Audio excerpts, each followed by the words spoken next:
یہاں پر جو صوفیزم تھا, یہ جو تصوف تھا, ختم ہو گیا, اب ہم شرک کی طرف آ گئے ہیں. وہ بہت تھن لائن ہے, تو کہاں پہ ہم اسے ڈفرینشیٹ کر سکتے ہیں؟ شاید آپ کی کہنے سے وجہ سے ایک دفعہ اور کہنے کی وجہ سے لوگوں کے سمجھنے میں آسانی ہو. نہیں, تھن لائن تو نہیں ہے, شرک بہت بڑا سیریس افینس ہم ہے. ایک دم سے جب شفل کرتے ہیں تو ہمیں پتہ بھی نہیں چلتا کہ ہم کیسے کر گئے ہیں. ہاں, شرک ایک بڑا سیریس افینس ہے. ہم اس کو جتنا آسانی سے سمجھ رہے ہیں کہ ہر بات سے شرک ہو جاتا ہے, شاید اتنی آسانی سے بھی شرک نہیں ہوتا. دیکھیں, بات یہ ہے, شیخ حجبیر نے, شیخ عبد القادر جیلانی نے, صوفیاء نے ایک یارڈ سٹک ہمیں دے دی ہے. ٹھیک ہے, یہ قول امام ابو حنیفہ سے بھی منسوب ہے, امام جعفر صادق سے بھی منسوب ہے. اگر تمہیں میری کوئی ٹیچنگ ملے جو کہ قرآن اور سنت سے ٹکراتی ہو, ٹھیک ہے, اس کو دیوار پہ دے مارو. ٹھیک ہے, بریکٹ میں ٹھیک ہے, وہ میری ہو ہی نہیں سکتی, وہ میری نہیں ہو سکتی. بالکل. لیکن قرآن کے علاوہ اللہ نے کسی کتاب کا ذمہ نہیں لیا ہوا کہ اس میں کرپشن نہیں ہو سکتی. جی جی, ہر کتاب میں کرپشن ہو سکتی ہے. پہلے کوئی پرنٹنگ پریسز تو ہوتے ہی نہیں تھے, ہاتھ سے کتابیں لکھی جاتی تھی. سینہ بسینہ نالج کی ٹرانسفر ہوئی, غلطی ہو سکتی ہے. سمپل سی بات ہے, آپ نے قرآن و حدیث کو پیمانہ ماننا ہے, میزان ماننا ہے. صوفیزم بعد میں ہے, فقہ بعد میں ہے, باقی سارے علماء بعد میں ہیں. قرآن و سنت پیمانہ ہے. اگر قرآن و سنت سے تصوف کی کوئی تعلیم آپ کو لگتا ہے ٹکرا رہی ہے, مت فالو کریں, مت فالو کریں. شیخ اجویر نے معرفت کے اوپر ایک چیپٹر لکھا ہے, معرفت is the correct comprehension of almighty Allah. Allah رب العزت کا عرفان, اللہ رب العزت کا عرفان.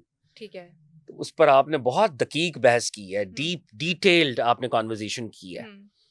کیا اللہ کی معرفت لاجک سے ملتی ہے, ریزن عقل سے ملتی ہے, سائیکولوجیکل کسی ایکسپیرینس سے ملتی ہے؟ اس پہ بہت ڈیٹیلڈ آپ نے بات کی ہے. تو شیخ اجویر کہتے ہیں ٹرو معرفت کا ایک ہی یارڈ سٹک ہے, وہ قرآن و سنت ہے. ٹھیک ہے. بہت سے صوفیوں کو لگے گا کہ انہیں کوئی خواب آ گیا اور وہ خواب میں ایلیویٹ ہو گئے. خواب میں اگر آپ کو کوئی شیطان بات بتا دے اور آپ اس کو روحانی تجربہ سمجھ رہے ہو تو وہ روحانی تجربہ تو نہیں ہوگا. تو شیخ اجویر نے کہا ہر وقت قرآن اور سنت میزان ہے. It's the weighing balance, it's the yardstick. ٹھیک ہے. آپ نے اپنے ہر ایکسپیرینس کو جو آپ کے ساتھ ہو رہا ہے اس بات میں, آپ نے تولنا ہے قرآن اور سنت کے مطابق. شیخ جنید یاد آتے ہیں, شیخ جنید کا ایک مرید تھا, ایک اسٹوڈنٹ تھا.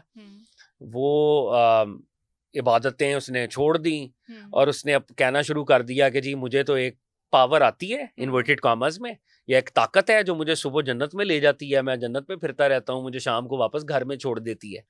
اور اس نے شریعت کے جو پیمانے تھے ان کو پامال کرنا شروع کر دیا. شیخ جنید بہت جلال میں آئے. شیخ جنید کو جب یہ پتا چلا, لیکن اس کی تربیت کے لیے آپ نے کہا کہ آئندہ سے جب وہ طاقت تمہیں جنت کی سیر کرا رہی ہوگی نا تو لا حول ولا قوت الا باللہ العلی العظیم پڑھنا. تو اس نے یہی کیا اور اس نے اپنے آپ کو کوڑے کرکٹ کے ڈھیر میں پایا.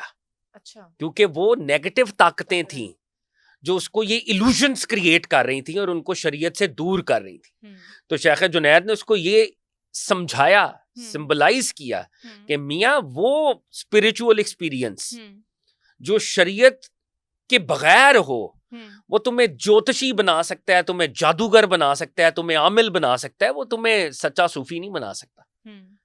تو جو آپ شرک کی بات کر رہی ہیں تو اولیاء اللہ کی زیرو ٹالرنس ہے شرک کے اوپر, زیرو ٹالرنس.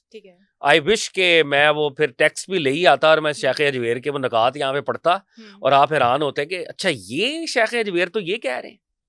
یعنی جن کی ٹیچنگ کا اگر ہم سمری کریں تو وہ یہ ہے کہ رب العزت کے علاوہ دنیا کی کسی طاقت سے, دنیا میں کوئی طاقت ہے ہی نہیں رب العزت کے علاوہ, رب العزت کے علاوہ کسی سے کوئی امید نہیں رکھنی. ٹھیک ہے. اور رب العزت کے علاوہ کسی سے کبھی خوف نہیں کرنا. ٹھیک ہے. یہ ہے تصوف کی اصل. ٹھیک ہے.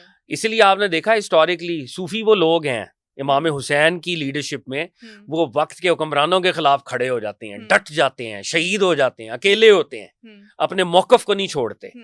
آپ کو اگر امت میں سب سے زیادہ حسینی اسپرٹ کسی طبقے میں نظر آئے گی نا, وہ صوفیوں میں نظر آئے گی ہسٹوریکلی اسپیکنگ, جو چیلنج کرتے ہیں اسٹیٹس کو کیونکہ وہ اللہ کے علاوہ کسی سے نہیں ڈرتے. تو یہی میزان ہے.